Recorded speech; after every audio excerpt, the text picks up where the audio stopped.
ಅನ್ನೋದು ಈ ಹೋರಾಟ. ಸೌಹಾರ್ದತೆ ಮೂಡುವಂತ ಕೆಲಸ ನಾವು ಮಾಡ್ತಾ ಇದೀವಿ. ದ್ವೇಷ ಸಾಕು, ಸ್ನೇಹ ಬೇಕಂತ ನಾವು ಕರೆ ಕೊಡ್ತೀವಿ. ಊರು, ಗ್ರಾಮ ಮತ್ತು ನೆಮ್ಮದಿ, ಶಾಂತಿ ಈ ವಿಷಯವಾಗಿ ಇದು ನಡೀತಕ್ಕಂಥ ಹೋರಾಟ. ಕೆಲ ಭ್ರಷ್ಟ ಪೊಲೀಸ್ ಅಧಿಕಾರಿಗಳ ವಿರುದ್ಧ ಹೋರಾಟ ಇದು. ಗ್ರಾಮದಲ್ಲಿ ದ್ವೇಷ ಹಚ್ಚುವಂತ ಕೆಲಸ ಮಾಡಿದಂತ ಪೊಲೀಸ್ ಅಧಿಕಾರಿಗಳ ಸಿಬ್ಬಂದಿ ವಿರುದ್ಧ, ಪೊಲೀಸ್ ಇಲಾಖೆ ವಿರುದ್ಧ. ಹೀಗಾಗಿ ಸಂದೇಶ ನೀಡೋದಕ್ಕೆ ನಾವು ಪದಯಾತ್ರೆ ಮಾಡ್ತಾ ಇದೀವಿ. ಮುಂದೆ ಯಾವುದೇ ಇಂಥ ಘಟನೆಗಳಾಗಬಾರ್ದು, ದೌರ್ಜನ್ಯಗಳಾಗಬಾರ್ದು.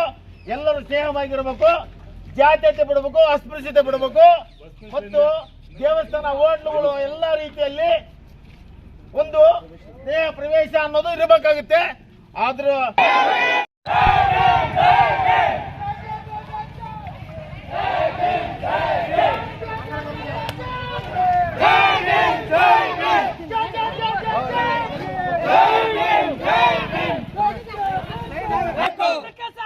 ಅವಕಾಶ ಮಾಡಿಕೊಟ್ಟಿರುವಂತಹ ಪೊಲೀಸ್ ಸಿಬ್ಬಂದಿಯನ್ನು ವಜಾಗೊಳಿಸಬೇಕು.